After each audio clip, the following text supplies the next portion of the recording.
Before I get started with this commentary, I have to give a huge shout out to Kevin Smith for tagging me in this story.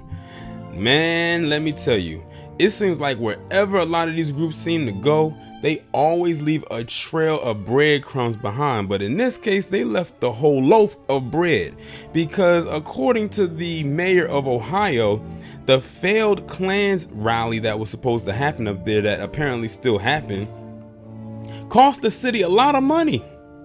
$650,000 is how much the city has to pay for this rally that only had 9 members of the Klan show up. 9. Now that's kind of crazy that only 9 people caused a $650,000 bill in the state of Ohio.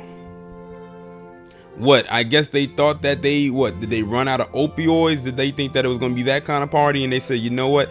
We found out otherwise, we're not going to show up. That's why I can't take these so-called right-wing white supremacist groups seriously. Because every time it seems like they're about to have some kind of event, it never turns out right, or they don't have a huge turnout at all. If y'all remember last year, I believe it was, they were supposed to have that same kind of event in DC.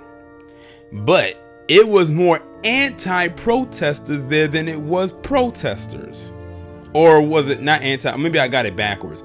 It was more people going against that narrative, the white supremacist narrative, rather than the ones who weren't.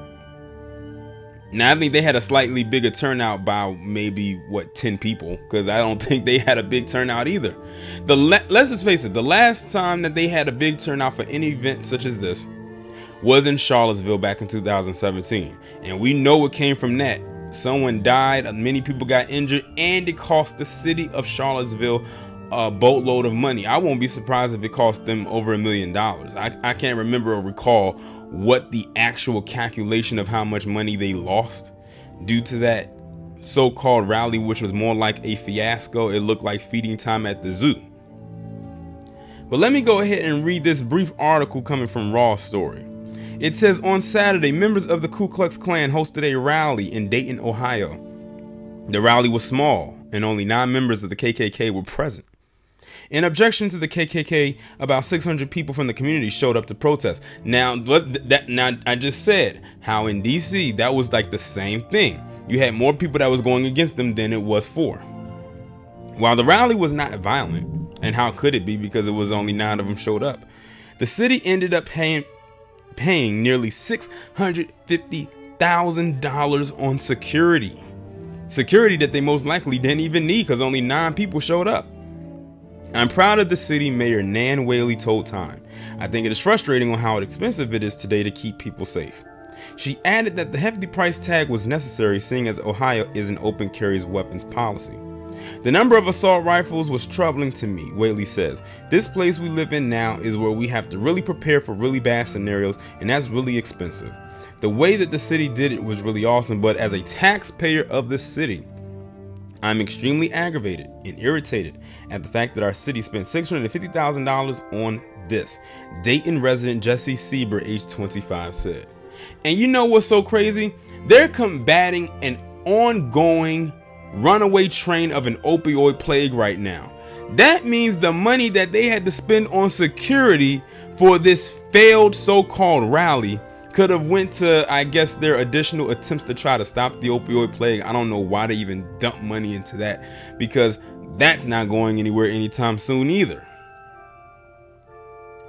But you know what? It is what it is. You know what? I actually kind of hope that this continues to happen.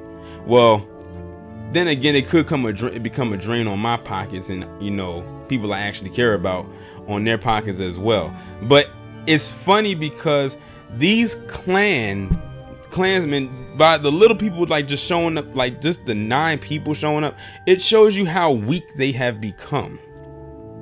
Like, they're not as strong as they used to be back in the day, where where getting many of them to file out in formation like that was nothing.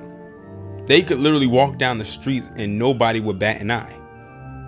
But now they have to hide unfortunately, within a lot of the jobs and places like that we frequent, such as courthouses, police stations, teachers, doctors, lawyers, judges, and hell, Congress and things like that.